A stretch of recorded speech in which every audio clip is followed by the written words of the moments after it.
little canvas artboard. This is just a canvas artboard prepped with a coat of titanium white. And I already put the texture down, and the only reason I'm not doing that on camera is because I did it weeks and weeks ago and I haven't gotten back to it, but it is fully dry now, so I'm ready to add color. I just used some molding paste, modeling paste, heavy gel, whatever it is you have. Scoop it a little on your palette knife, and I just gave it this kind of swipey kind of texture right there. So you can see, you can kind of see that. Very simple, minimalistic texture technique. So that's what we are starting with. Again, I'm giving my canvas a light mist, just a little bit of water. You don't want to use a lot of water because that will break down your materials, but a little bit of water is not going to hurt. I have some blues and greens and things mixed up here. This is a cerulean blue with a little phthalo blue, some gel. I have a little turquoise and gel. I think I got a drop of the phthalo in there. I've got some other phthalo blue-green shade I'm going to use, and of course my glazes that I like to work with, like this. This is the gloss, but I mixed the satin and the gloss together. And if you've seen my other tutorials, you're familiar with that. So a little light mist here. And I've got a little gold on my brush from a painting I just was doing. And I'm going to leave that there and go ahead and work that because I'm going to do golds and blues on here. I know, big surprise, I never do that, do I? And I wanted that to kind of come out. So I'm grabbing a little of my turquoise right now, and I'm going to just kind of swash that. Now again, I'm working on a small canvas just so it fits in the camera frame, and it's a lot, you know, easier and faster to do than a larger canvas, which takes several days, if not weeks, to do. And I'm going to show you this on the size, and then you can take this and transfer it onto whatever size canvas you want. So that's kind of why I work small like this, just to keep it simple and easy, and you can see what I'm doing. Now I've got a little bit of a different blue glazed blend, and honestly, mix up whatever you want. You don't have to have the exact colors unless you're, you know, wishing to recreate this exactly. But I would suggest, you know, just work with whatever it is you want, mix it up. The point of it is to stay in the same color family.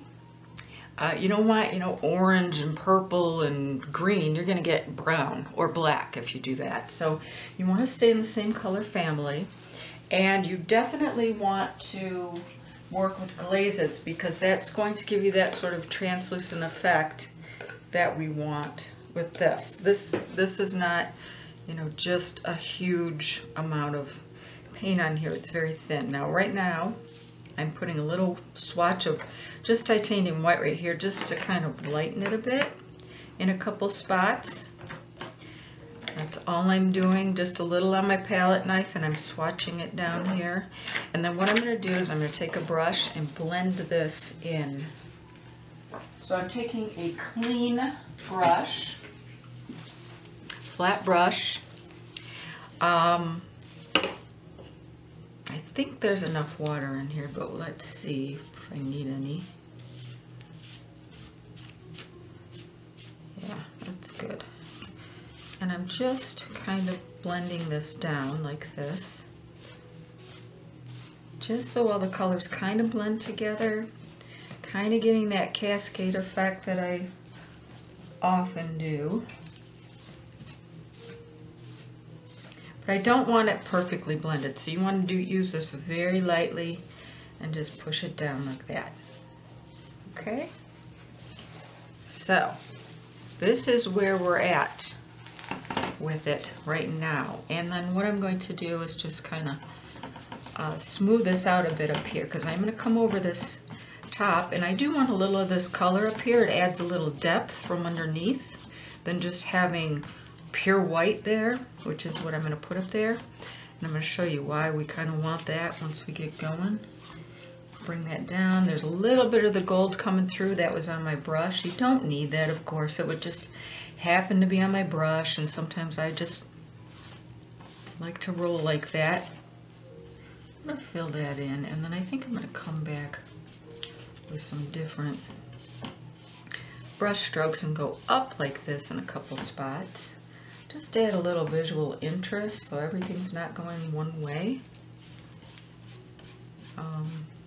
If you work quickly with acrylics and you've got a little bit of fluidity, meaning some mediums and a little bit of water, then you can do some blending and, you know, play with it. Once it starts to dry and get tacky, leave it alone. And I just did that myself. I kind of was working on a nice large canvas, had a really good thing going, and got a little cocky and decided, oh, I don't have to wait till that glaze dries. I'll just put another coat down, and then I was immediately sorry because I know better. So work quickly, let it dry completely, and honestly, you can dry this with a hair dryer. That's fine. Really, really dry, like a lot of passes. Best thing is to let it sit overnight. Really, when you're working with glazes and all the medium and everything, you want it super dry because you don't want to screw it up with trying to apply more paint when your canvas isn't quite ready for it. Got a little white spot there I'm going to fill in.